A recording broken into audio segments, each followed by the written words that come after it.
This above all to thine own self be true, and it must follow as the night the day. Thou canst not then be false to any man. This is a familiar poetic stanza by William Shakespeare. It instantly communicates something profound through both its function and its form.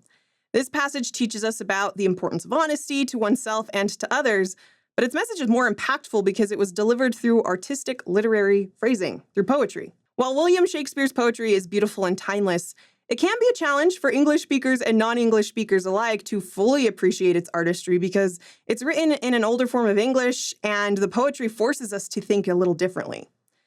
The same could be said of a large portion of the Bible.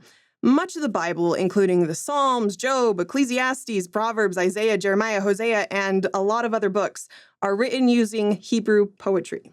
This can present an obstacle to Hebrew and non-Hebrew readers of the Bible because of its archaic style and its poetic form. So here are 3 ways that we as English speakers can start to peel back some of these layers and increase our appreciation for and understanding of Hebrew poetry. First, we need to understand poetic parallelism. In English, our poems often have a sense of rhythm, meter, or rhyme. Hebrew poetry doesn't typically have a lot of rhyming or strict meter. Instead, it uses something called parallelism to give artistic life to each line. Parallelism entails crafting one line of poetry and then pairing it with a second line that somehow develops that same thought. You can almost think of it like thought rhyming. For example, take the beginning of Psalm 119. This passage features 2 parallel couplets.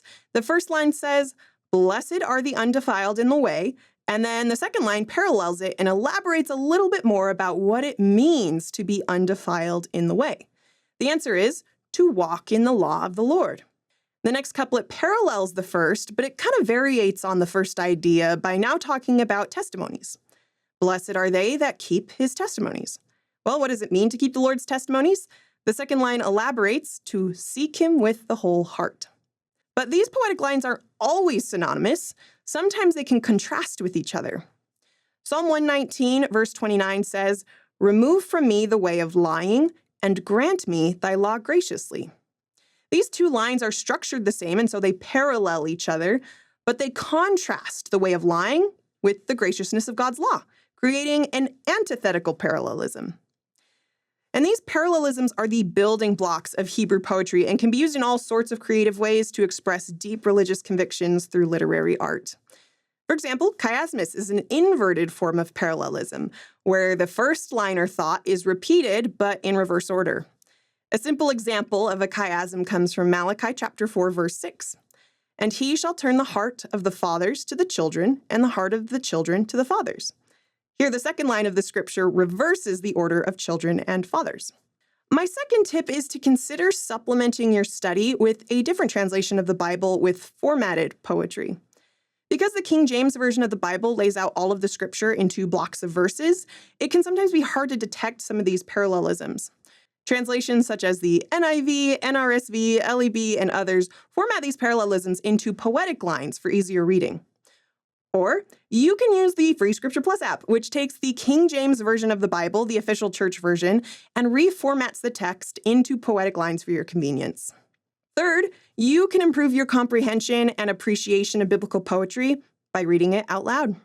While it won't have quite the same effect as reading it in Hebrew, vocalizing the poetry, even in English, can help you better identify these parallelistic patterns. Much of the Bible was originally intended for oral performance, and it wasn't written down or compiled until long after it was originally composed.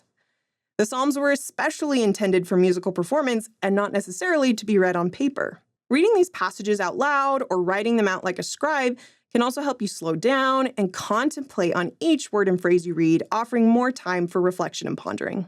In the Book of Mormon, Nephi taught that understanding the literary tradition of the Jews can help readers better understand difficult biblical books such as Isaiah. Hebrew poetry is understandably different from other ways that we communicate, but like music and other forms of art, it can express the deepest convictions of our heart in ways that simple narrative can't. It can take time and patience, but by spending time in the poetic books of the Bible, we can come to see God in new ways. God doesn't only appear in burning bushes and chariots of fire. God can manifest himself in an inspired turn of phrase or a heartfelt psalm of praise.